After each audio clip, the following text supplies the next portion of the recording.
Guys, अगर आपने personal loan ले रखे हैं, उस लोन की रीपेमेंट नहीं कर पा रहे हैं तो आपको टेंशन लेने की कोई जरूरत नहीं है, क्योंकि लोन दो प्रकार की होती है, एक सिक्योर लोन, एक अनसिक्योर लोन। आपको डिसाइड करना है आपने कौन सा लोन लिए है।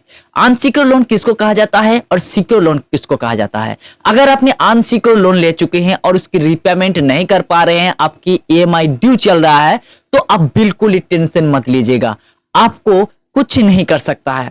नमस्कार, मैं हूं सूरज दास और आप देख रहे हैं मेरे YouTube चैनल टेक्निकल सूरज। आप सभी लोगों को बहुत बहुत स्वागत करता हूं मेरा YouTube चैनल पर। दोस्तों, अगर आपने इस वीडियो को देख रहे हैं, कहीं न कहीं आप लोन ले रखे हैं, किसी भी एनबीएफसी कंपनी से हो चाहे प्राइवेट बैंक से हो, अपने पर्सनल लोन ले रखे हैं। लेकिन दोस्तों, लोन की कुछ ऐसे कैटेगरी होती है। अगर आपने ऑनलाइन पर एनबीएफसी कंपनी से लोन ले रखे हैं और पर्सनल लोन ले रखे हैं, क्योंकि दोस्तों देखिए, लोन पहले मैं बता दिया हूं कि दो प्रकार की होती है, एक सिक्योर लोन, एक अनसिक्योर लोन। सिक्योर लोन किसको कहा जाता है, इसके बारे में पहले बात करता हूं, उसके बाद में अनसिक्योर लोन के बारे में बात करूंगा।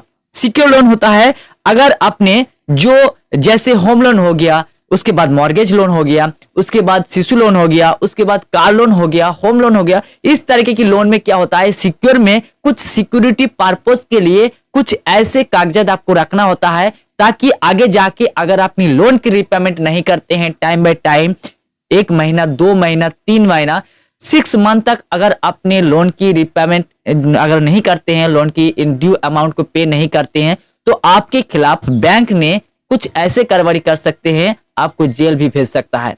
लेकिन दोस्तों, अगर आपने वही जगह पे अगर अपने पर्सनल लोन लेते हैं, पर्सनल लोन में आपको इंटरेस्ट इतना ज्यादा क्यों लगता है, इसके बारे में भी बात करेंगे। पर्सनल लोन होता है अनसिक्योर लोन। अनसिक्योर लोन की अलग अलग होती है, क्योंकि पर्सनल लोन सिक्योर भी होता है और कई प्रकार की अनसिक्योर लोन होता है, जिसमें से जैसे मान लीजिए बहुत से ऐसे कंपनी है जो आपको लोन प्रोवाइड करता है बिना किसी डॉक्यूमेंट में, विदाउट। आपके पास क्या करते हैं, फोन आता है या तो एप्लीकेशन आता है, उसमें जाके आप एप्लीकेशन कर दो और आपके साथ जो है पेपरलेस की जो है, आप यहां से ऑनलाइन से ही आप इसे सारा डॉक्यूमेंट सेंड करके इसे जो है कर सकते हैं अपना लोन को कंफर्म। उसके बाद क्या होता है कि अगर उस लोन को भरपाई नहीं कर पाते हैं तो आपके खिलाफ कुछ भी नहीं कर सकता है। तो दोस्तों, अगर कर भी सकता है तो उसी का घाटा है। इसीलिए दोस्तों, आपको कोशिश करता है किसी भी प्रकार की उसकी लोन को रीपेमेंट करने के लिए। तो दोस्तों, अनसिक्योर लोन अगर आपने ले रखे हैं तो आपको इतना टेंशन लेने की कोई जरूरत नहीं है। मैं आप लोगों को बताने जा रहा हूं, यहाँ पे मैंने एक स्क्रीन शॉट यहाँ पे मैं आप लोगों को लिख रखा हूं। यहाँ पे मैं बताऊंगा कि अगर आपने लोन की रीपेमेंट नहीं करते हैं तो आपको क्या क्या कर सकता है। पहले नंबर पे देखो, जो लोन कंपनी होता है, अगर आपने पहले दिन की जो ईएमआई है इसको ड्यू पेमेंट रीपेमेंट नहीं करते हैं, उससे 2 दिन पहले से आपके पास मैसेजेस आने लगेगा, कॉल्स आने लगेगा कि आप इस लोन को टाइम बाय टाइम भर देना, बैंक से ऑटो डेबिट करने के लिए आपकी बैंक अकाउंट में पैसा को रख देना।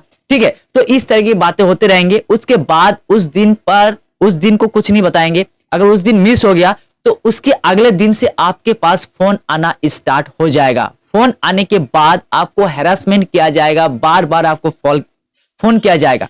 उसके बाद क्या करते हैं कि जो लोन प्रोवाइड करता है, जिस बैंक ने आपसे लोन दिया है, आपको लोन दिया है, उस बैंक वालों ने आपसे कुछ नहीं करेगा। उसका अलग अलग टीम होता है। पहले नंबर पे रिकवरी टीम होता है, उसके बाद रिकवरी टीम में भी अलग अलग उसका डिपार्ट होता है। अलग अलग लोग आपके पास फोन करते हैं, अलग अलग लोग आपके पास मुलाकात करते हैं, आते हैं आपके घर पर।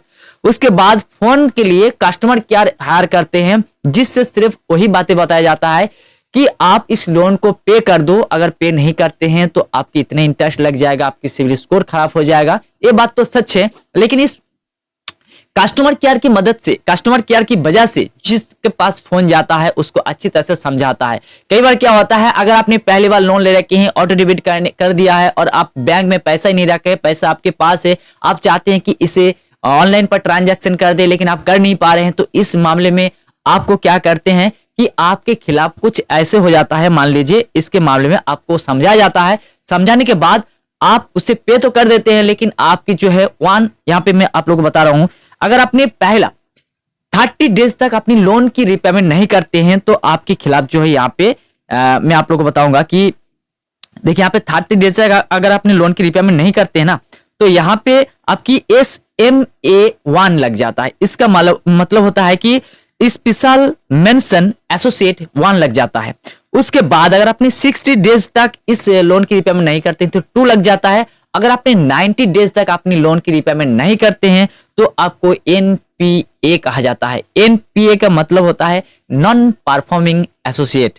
यहाँ पे दोस्तों क्या होता है कि कई बार हमें पता नहीं होता है कि लोन की रिपेमेंट करो ना करो। मैं इससे पिछले वीडियो बताया हूं, अगर आपने पर्सनल लोन की जो ऑनलाइन पर लोन को प्रोवाइड किया जाता है उस लोन की रिपेमेंट अगर आपने टाइम बाय टाइम पे नहीं करते हैं, अगर आप मान लीजिए इस लोन को मैं पे करूंगा ही नहीं, कुछ नहीं कर सकता है, तो आपके खिलाफ कुछ कर तो नहीं सकता है। लेकिन दोस्तों अगर मैं आपको बताया हूं कि इसके सिविल स्कोर पर बड़ा इफेक्ट पड़ सकता है, लेकिन 3 साल के बाद ये सही भी हो जाता है।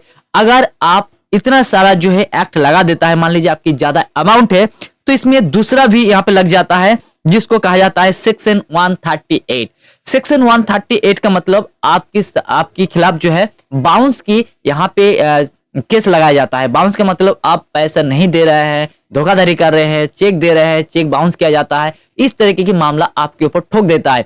उसके बाद यहाँ पे LRN कहा जाता है। सेकंड में LRN का मतलब होता है कि लोन रिकॉल नोटिस। उसके बाद तीसरा नंबर DLN यानी यहाँ पे मैं बता रहा हूं, यहाँ पे मैं हर चीज जो है लिख रखा हूं, मैं आप लोगों को बताने की कोशिश कर रहा हूं। डिमांड लीगल नोटिस, ठीक है। तो डिमांड लीगल नोटिस में क्या होता है कि आपके खिलाफ तो ये नोटिस आपके पास घर पे आएगा, आपको शायद 2 से 4 महीने के लिए या तो 3 से 6 महीने के लिए आपको जेल तो भेज सकता है। लेकिन इसमें क्या होगा आप बता दीजिएगा। जो पर्सनल लोन के इतना इंटरेस्ट रेट क्यों होता है आपको ये जानना है ना। आपकी लोन लिए हैं और लोन डिफॉल्टर हो चुके हैं और आपके मन में डर है कि यार क्या होगा, मेरे घर पे बेइज्जती हो जाएगा।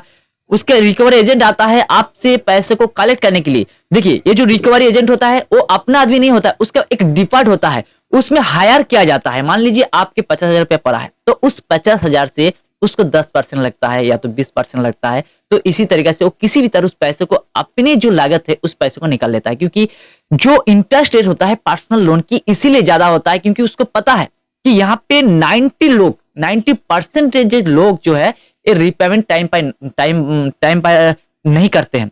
तो दोस्तों ऐसे में क्या होता है कि वो जो कंपनी होता है वो भी बैंक से लोन लेते हैं, लेकिन बैंक के पास उसको पैसा तो देना ही होता है। लेकिन आप जो उनके पास लोन लेते हैं टाइम बाय टाइम पे नहीं करते हैं, लेकिन उसका भी ब्याज उसको भरना पड़ता है। इसीलिए जो साधारण लोन होता है, जो बैंक से लोन मिलता है आपको 8 से 10% होम लोन मिलता है। अगर आपने पर्सनल लोन लेने जाते हैं तो आपको 12% से मिनिमम स्टार्ट हो जाता है, 12 से 30 यानी 36% तक। अगर आप मूवी की बात करो 36% तक आपको लोन मिलता है, इंटरेस्ट रेट मिलता है। यहाँ पे क्या होता है कि अगर अपने लोन डिफॉल्टर हो जाता है, 0 से 30 डेज तक अपने लोन की रिपेमेंट नहीं करते हैं, तो आपको उसकी जो पावर मिलता है उस पावर को इस्तेमाल करके आपके खिलाफ 36% की जो इंटरेस्ट रेट है इसे आपसे वसूल किया जाता है। तो इससे क्या होता है कि मान लीजिए 100 लोगों की लोन दिया है तो 10% लोग जो है टाइम बाय टाइम पे किया है, 10% डिफॉल्टर होके पे किया है, 10% जो है लोन की EMI पे नहीं किया है। तो इसी तरीके से परसेंटेज घटते आता है। इसीलिए दोस्तों वो ज्यादा से ज्यादा इंटरेस्ट रेट आपके खिलाफ लगा देता है, आपके ऊपर लगा देता है, जिससे उसकी पैसा जो है वसूल हो सके। उसको पता है कि पर्सनल लोन जो अनसिक्योर वाला लोन है इस 100% जो है ये वसूली नहीं होगा, 100% रिकवरी नहीं होगा। इसीलिए दोस्तों आपके खिलाफ इस तरीके की कार्रवाई करता है। उसके बाद जो अनसिक्योर लोन होता है, अगर आज जो सिक्योर लोन होता है आपको ज्यादा हेरासमेंट नहीं करेगा, आपको नोटिस आएगा, नोटिस के बाद 6 मंथ तक आपके खिलाफ फिर से नोटिस आएगा। तो इस तरह के कुछ अलग तरह की सरकारी प्रोसेस से काम होता है, लेकिन ये जो है जबरदस्ती की प्रोसेस से काम होता है। अगर आपने होम क्रेडिट से लोन लिए हैं और उस लोन की रिपेमेंट नहीं करते हैं, अपने मनी व्यू से लोन लिए हैं उस लोन की रिपेमेंट नहीं करते हैं, मोबीक्विक से लोन लिए है उस लोन की रिपेमेंट नहीं करते हैं, तो आपको पता चल जाएगा कि जो अनसिक्योर वाला लोन होता है वो किस प्रकार की होती है। तो दोस्तों आई होप आप लोगों को समझा पा रहा हूं कि अगर आपने लोन लिए हैं किसी भी प्रकार की और उस लोन की रिपेमेंट नहीं कर पा रहे हैं तो आपको टेंशन लेने की कोई जरूरत नहीं है, क्योंकि आपके खिलाफ कुछ भी नहीं हो सकता है। हालांकि आपको धमकाया जाता है, डराया जाता है ताकि उसकी लोन की जो रिपेमेंट कर दो। मैं अपने हिसाब से अपने ओपिनियन बताऊं तो अगर आपने किसी भी बैंक, NBFC कंपनी हो चाहे प्राइवेट बैंक हो चाहे सरकारी बैंक से पर्सनल लोन ले रखे हैं, उस लोन की रिपेमेंट अच्छा से अच्छा कर दो, टाइम बाय टाइम कर दो, टाइम से पहले कर दो, ताकि जब आप किसी भी सरकारी बैंक से किसी भी प्रकार की लोन लेने जाएंगे तो सबसे पहले आपकी सिविल स्कोर को चेक किया जाएगा और उसी के अकॉर्डिंग आपको इंटरेस्ट रेट लगाया जाएगा। जहां पे 6% चल रहा है आपको 5% में आपको लोन मिल जाएगा। तो इसी प्रकार से आप अपना रिपेमेंट करके आप अपना सिविल स्कोर को भी अच्छा कर सकते हैं और अपनी लोन की अमाउंट को भी बड़ा करके आप इंटरेस्ट रेट को छोटा कर सकते हैं। आई होप आप लोगों को समझा पा रहा हूं कि लोन लेने के बाद रिपेमेंट नहीं करने पर आपके खिलाफ क्या क्या एक्शन लिया जा सकता है। वीडियो पसंद है तो लाइक कीजिएगा, चैनल पर पहली बार हो तो सब्सक्राइब करना मत भूलिएगा। मिलते हैं एक और नए वीडियो के साथ, तब तक के लिए जय हिंद, जय भारत।